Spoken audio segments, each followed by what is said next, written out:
Hello, my small explorers. It's Miss Carrie. I'm here in the planetarium at the New Jersey State Museum, filming a little bit for Small Explorers Minisode. Did you know that our sun is our closest star? Let's take a look. There we go. Stars come in all sizes and colors, from our coolest red stars to our hottest blue-white stars. What color is our closest star?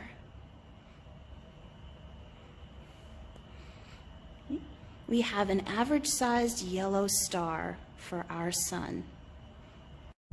Astronomers are scientists who study the planets, their moons, comets, asteroids, and the stars.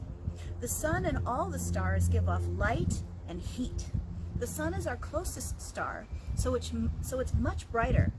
Too bright to look at with just your eyes. If you look right at the sun, you could really hurt your eyes. So how can astronomers study the sun?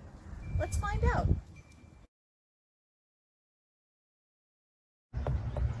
Good morning.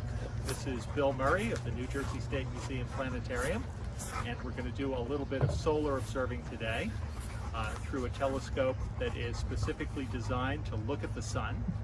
It's very important, if you try to look at the sun, that you do not use your unaided eye or any telescope that doesn't have a proper solar filter on it, because you can do very serious damage to your eyes if you do that. This telescope is properly filtered. This type of telescope is called a refractor telescope. It's one of the types of telescopes that you usually think about when you hear the word telescope.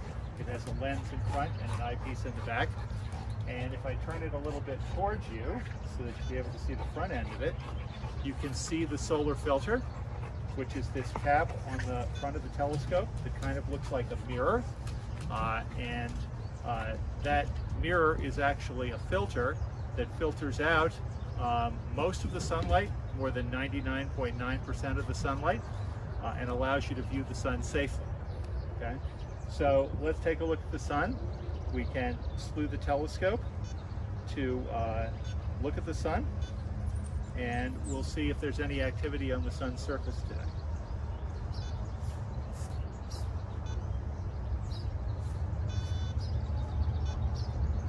The telescope is moving to look at the sun. And we will take How does this telescope know how to move? It's a computerized telescope that can automatically find things in the nighttime sky, one of the wonders of the modern age. And so now it should be centered on the sun, and we're going to take a look at the sun.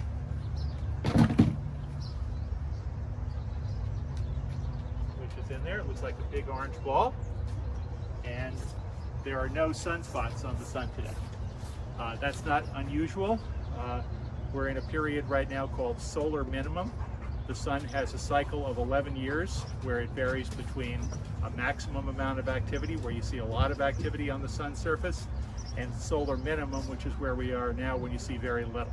So there are no sunspots visible on the sun today, and I will turn you back to Carrie for the rest of your lesson. Thank you. Thank you, Bill. That's really cool. So it's a beautiful sunny day out, and I don't have a solar filter, so I'm going to put my sunglasses on. And I made sure to put on a little sunscreen. As the weather warms up and we see more sunlight every day, try to spend more time outside.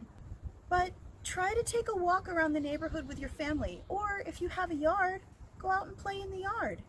Sunlight and time in nature are very good for your physical, mental, and emotional well-being. We get 90% of our vitamin D from the sun. Vitamin D helps us process calcium, for strong, healthy bones. And it also helps us make serotonin, which is one of the feel-good chemicals in our brains. On days when the weather won't cooperate, it's good to spend some time playing in a room with a window or a bunch of windows, so we can look outside, or keep some nature indoors. Keep a few potted plants or natural objects to see and explore. So, something fun to do on a bright sunny day like today is to play with your shadow. and watch your shadow, how it changes, maybe in the afternoon from noon until maybe about 4 or 5. If you go out and do this a couple of times, you might get some different results. Hello! So as we're filming this right now, it is about 2:30. So my shadow's starting to get a little bit longer. See? I don't know if you can see from my feet to my shadow. So one of the things we can do to play with our shadow is to make shadow puppets. Here's one I learned when I was little. There's a little doggy. Let's see, or a duck, swan. Turn it a little bit.